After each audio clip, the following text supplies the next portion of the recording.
Welcome to Being a Successful Leader with Carl Welty. Carl is a leadership pioneer with years of challenging leadership and consulting experience. Here's Carl with some valuable insights, practical and proven methods for being a successful leader. Welcome to the series Being a Successful Leader. Carl Welty here, your host. The intent of the series is to provide valuable insights to you and practical and proven know-how to be a successful leader. Three imperatives, as I see it, of successful leadership, and they represent the three areas of focus for this series. The three imperatives are self-awareness, sound strategy, and culture commitment. We have 26 weekly episodes that provide relevant, valuable, and interesting topics under each of the three areas of focus, each episode lasting from 15 to 30 minutes. Our travel so far has been in the area of self-awareness. We'll continue that travel. We start off with the value of being more self-aware, and then took a dive down into your subconscious. I use the metaphor of an iceberg. Top of your iceberg is the conscious you. The bottom big hunk is the self-conscious you. The method that we used was to take a look at what I call the dimensions of self-awareness. First is the inner you, and then the second is your strengths. With regard to the inner you, we took a look at your core, the natural you, and your mental models, the nurtured you. And your core consists of your physical characteristics, your abilities, talents, temperament, and traits. And we encourage you there to take a look at what's unique about you, what stands out for you in terms of those characteristics, those elements of the core. And then talked about that being your hard wiring. That's what you're born with. That's your natural tendencies, priorities, and preferences. Then we move to mental models. The mental models is the nurtured you. These are the things you pick up along the way, your values, your beliefs, and assumptions as you experience life. And they can be just as hardwired as the core, which is not necessarily a good thing, because what you want to do, and I continually admonish listeners throughout this series, is to adopt a growth mindset, not a fixed mindset. You want to revise your assumptions based upon new realities and not get entrenched in the same old beliefs if they need to be revised. We'll talk more about that down the line. And then we move from that to the second dimension of self-awareness, and that's strengths.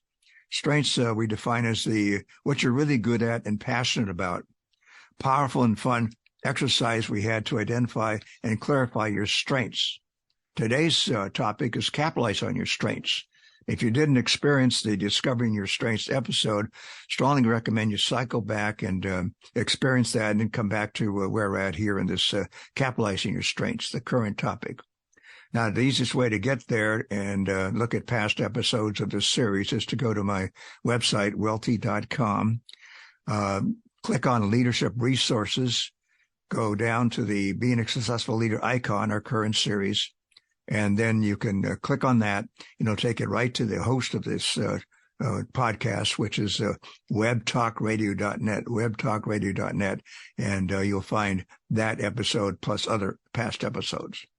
So today what we want to do is to, having clearly defined your strengths, you realize that as you move forward, you're going to be in a much better position, having clarity around your strengths to create and choose best options for yourself.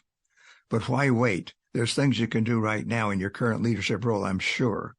And so we're going to investigate that, ways to capitalize on your strengths in your current leadership role.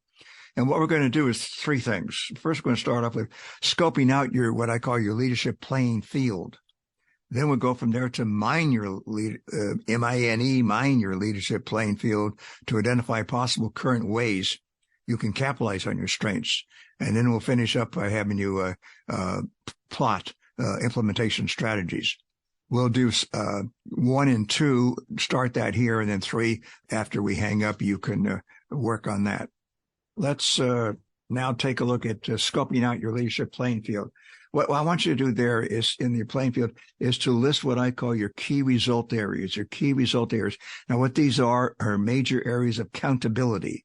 Being a leader, I say accountability and not responsibility. And there's a distinction here. We need to talk about some of these distinctions and get some clarifications before we get too far. Accountability is the obligation to achieve desired results. Accountability is the obligation to achieve desired results. Responsibility is the obligation to perform specific tasks or activities. So as a leader, and I'm sure you're pretty much aware of this, that even though you have people working for you and doing a lot of the work, and maybe you don't get too involved in that other than to direct it, lead it, you're still accountable. You can't delegate that accountability. Then they're responsible for carrying that out. And you have responsibilities too, things you can and do perform in your leadership role. So one key distinction is the one between accountability and responsibility.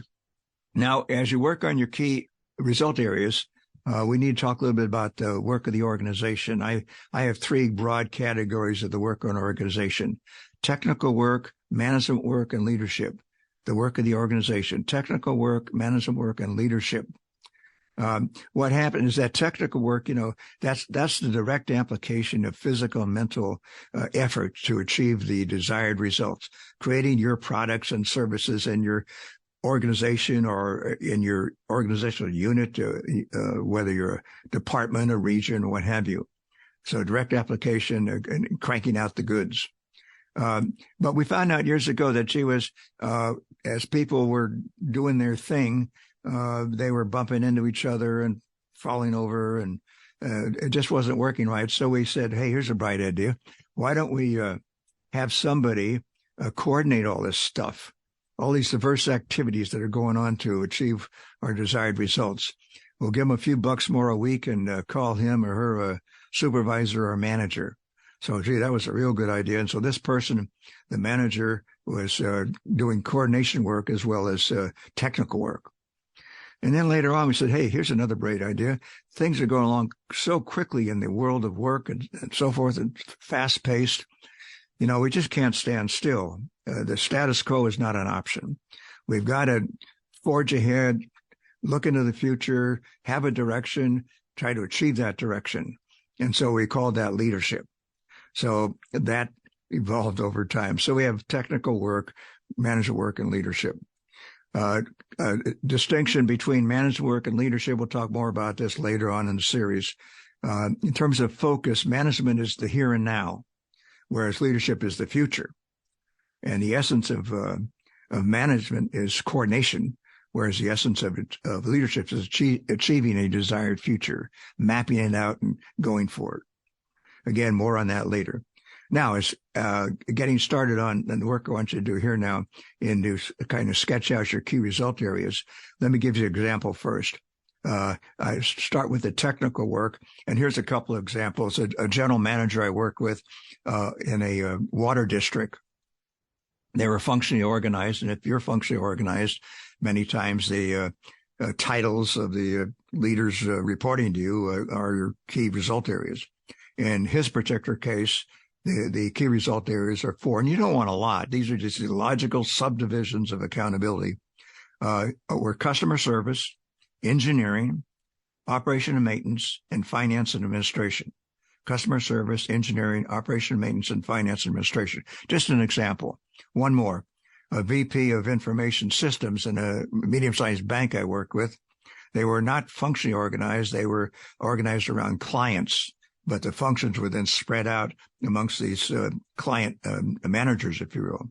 And the 4 technical key result areas they had, this vice president had, was project management, account management, infrastructure design and maintenance, and application integration. Those were the 4. So those gave you some examples. I think you kind of get the idea here. Now, because you're in a leadership role, in fact, anybody is a leadership role, you get an automatic. And your automatic is leadership and management. I lumped them together as a key result area because in practice, many times as you go on and define the results you want in the leadership and management, the line between the two, the distinction gets kind of blurred. So don't worry about it. That's okay. So we're going to lump them together. Now, the rationale for including as a key result area, leadership and management, if you think about it, leadership management is overhead work. As I said before, these people are bumping into each other and so forth. So we had to, create managers and leaders and VPs and all that kind of stuff. we don't achieve anything. You don't achieve anything directly from your leadership and management, no matter how great a leader manager you may be. It's only through the technical work that you get the payoffs. But it's really critical that you focus on leadership management, not only you, but the leader managers reporting to you.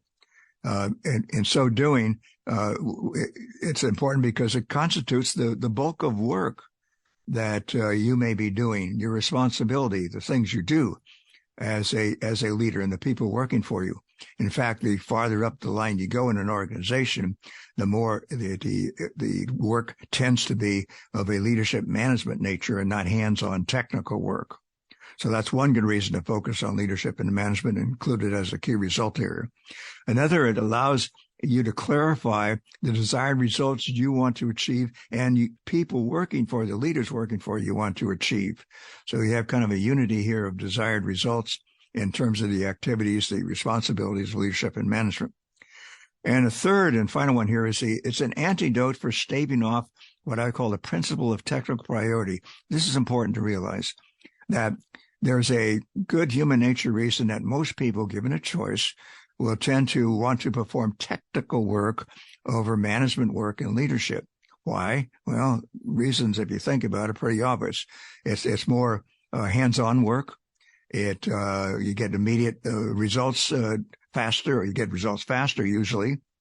And another biggie is that there's a fear of becoming technically obsolete. And this is a particular problem with the frontline managers as they make that transition from 100% technical work to technical work and doing some management work and maybe some leadership. There's a fear of losing it. And there's also the nice, warm, comfortable feeling of doing some technical work and feeling really good about it. So it's incumbent upon you as a leader to make sure that you equip people to train them, develop, and so forth to begin to really learn how and be clear about what the leadership management results you want them to achieve. And then you're going to do some performance coaching and development and so forth, so they get comfortable with that. And pretty soon they'll feel just as good about that, hopefully, as they do about what they used to do in hands-on technical work. If you don't do that, if you don't really nurture your managers, leaders, and help them perform their leadership and management work, a leadership management gap will occur. The leadership management gap is the difference between the amount of leadership and management that should be occurring in your organization and the amount that actually is. So really important to have a leadership and management key result area. Okay. We'll revisit that topic later when we get to building a culture of commitment down the line. Now let's get to work. I want you to take a piece of paper out and list your key result areas, your areas of accountability.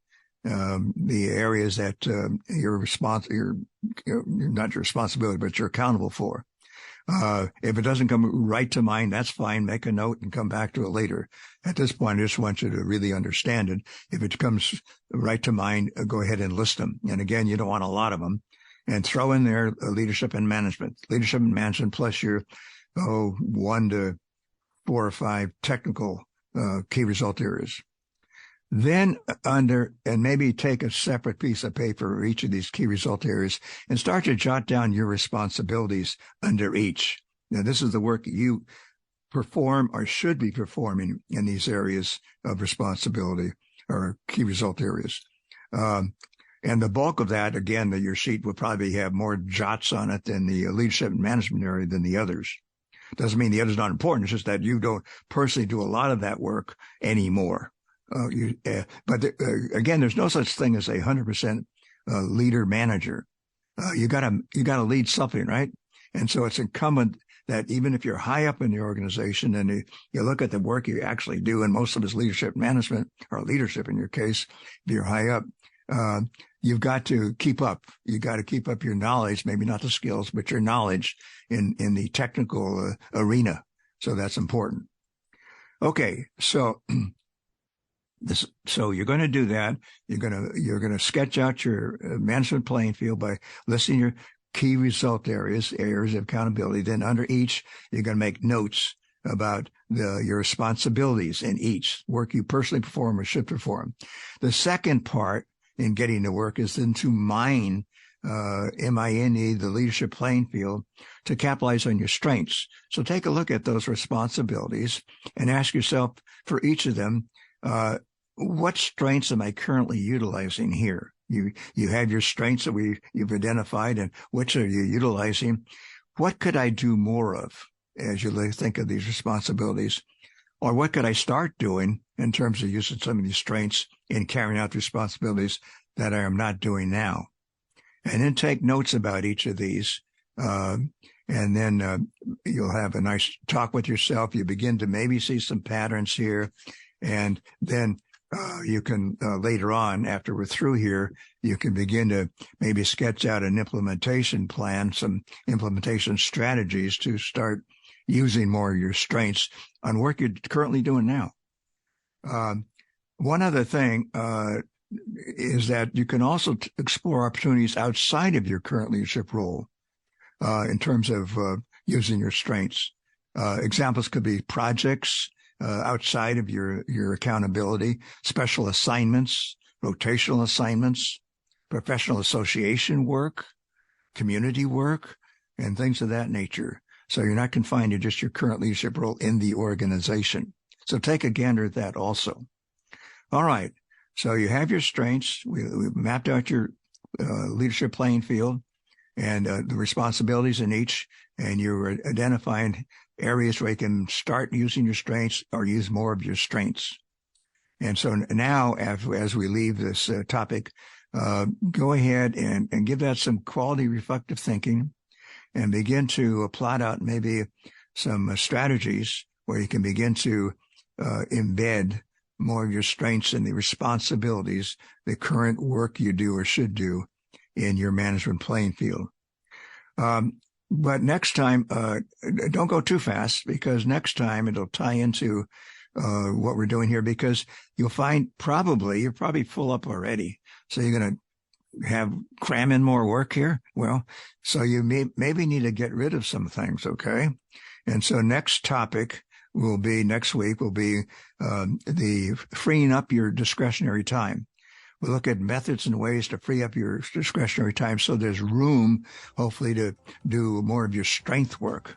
Now, included in that next week will be an area we'll talk about the art of delegation, really important, the art of how to go about it correctly. It's not about shedding work. It's an investment that you need to make in people. So next week, freeing up more discretionary time. Meantime, do some quality work and thinking here, and maybe we'll free up some more time for you, and you can, whatever you identify in your strengths, you can go ahead and implement that. All right, the best to you. We'll see you next week, and take care.